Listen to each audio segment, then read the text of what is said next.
Bonjour et bienvenue. On va se pencher aujourd'hui sur une structure mathématique qui pourrait carrément changer la donne, le sablier de Pérez. Imaginez un instant, et si la solution au plus grand défi de l'informatique de demain se cachait dans un motif qu'on pensait connaître par cœur depuis des siècles?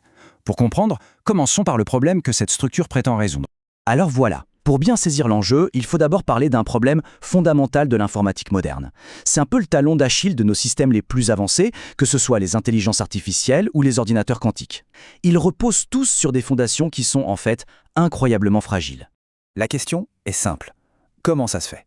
Pourquoi nos systèmes les plus brillants, les plus puissants, sont-ils si vulnérables? Le truc, c'est qu'une seule, toute petite imperfection peut suffire à tout faire dérailler. Et les conséquences peuvent être catastrophiques. Le coupable porte un nom un peu barbare, la décohérence. Pour faire simple, c'est comme un signal radio parfaitement clair qui tout à coup se met à grésiller. La moindre interférence, la plus petite erreur et hop, l'information se dégrade, s'effrite, se perd. Et pour voir ce que ça donne en pratique, regardez ça. Les documents sources décrivent une expérience où deux IA reçoivent exactement le même problème. La première fait une minuscule erreur de calcul au début, qui se propage comme une vague en cascade et qui finit par fausser complètement le résultat final. La seconde, elle, produit la réponse parfaite. Voilà, c'est ça, le défi de la décohérence. Bon, alors, où est-ce qu'on trouve la solution à un problème pareil? Eh bien, d'après l'auteur de l'étude, elle se cachait dans un endroit totalement inattendu, juste sous nos yeux depuis des centaines d'années. Tout commence avec quelque chose qu'on a sûrement tous déjà vu, le triangle de Pascal. C'est ce motif mathématique super élégant, connu depuis plus de 350 ans, où chaque nombre est juste la somme des deux qui sont au-dessus. Simple, non? Presque enfantin. Et c'est là que l'idée devient absolument géniale. Et si ce triangle avait une sorte de jumeau maléfique, une version antimatière mathématique, son image parfaite dans un miroir mais qui obéirait à une règle juste un tout petit peu différente? C'est cette simple question, ce petit twist, qui donne naissance au concept central de toute cette analyse, le sablier de Pérez. Le voici, le sablier de Pérez. Il est formé de deux parties, comme on le voit bien. En haut, l'hémisphère nord, c'est notre bon vieux triangle de Pascal. Et en bas, l'hémisphère sud, c'est son jumeau inversé. Ce qui est dingue, c'est la simplicité du truc. Pour la partie du haut, l'hémisphère nord, on additionne. Pour celle du bas, l'hémisphère sud, on soustrait. C'est tout. Cette simple inversion de signes, d'opérations, suffit à créer un univers de propriétés mathématiques complètement nouveau. Mais attention, ce n'est pas juste une jolie forme géométrique. L'étude affirme que cette structure possède des pouvoirs, des propriétés uniques et absolument fondamentales. Et quand on regarde de plus près, on trouve des choses surprenantes.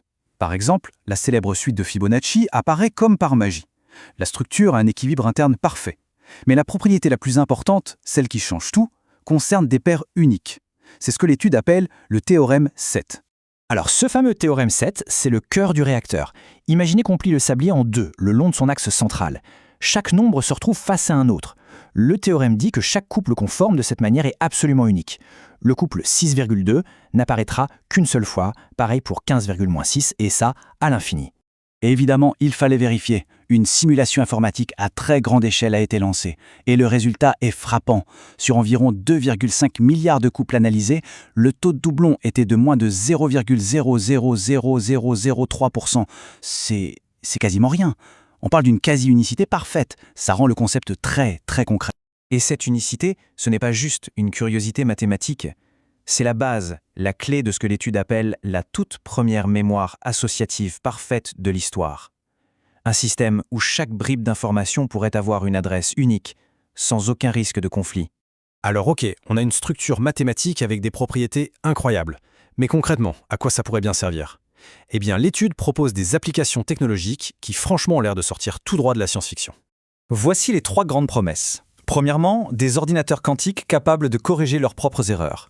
Deuxièmement, une cryptographie post-quantique qui serait en théorie inviolable.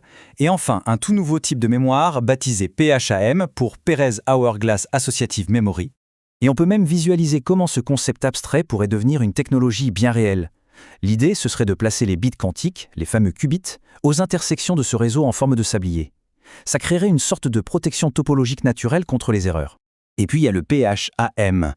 Là, les informations sont juste stupéfiantes. On parle d'un système de mémoire avec une capacité infinie, un rappel de l'information qui serait toujours parfait et une résistance quasi totale à la perte de données, au fameux bruit. Mais attendez, ce n'est pas tout. La portée de cette découverte pourrait être encore plus vaste. L'étude suggère en fait que le sablier de Pérez révèle des liens très profonds avec les fondations même des mathématiques. Pour donner une petite idée de l'importance historique que ça pourrait avoir, l'auteur fait un lien direct avec les travaux d'un des plus grands génies mathématiques de tous les temps, Srinivasa Ramanujan. Ce tableau, c'est un peu le cœur de l'argument. Pour simplifier à l'extrême, les travaux les plus mystérieux de Ramanujan sont liés au nombre carré. Eh bien, le sablier de Pérez serait le tout premier équivalent naturel de ces travaux, mais basé, lui, sur les nombres triangulaires. En gros, l'étude le présente comme une pièce fondamentale, une pièce manquante du grand puzzle des mathématiques. On termine avec cette phrase tirée de l'étude que je trouve magnifique. Le sable ne tombe plus, il calcule. C'est une métaphore parfaite pour la vision d'ensemble. Transformer un simple motif, presque poétique, en une puissance de calcul fondamentale. Une idée qui, si elle se confirme, pourrait bien redéfinir tout notre avenir numérique.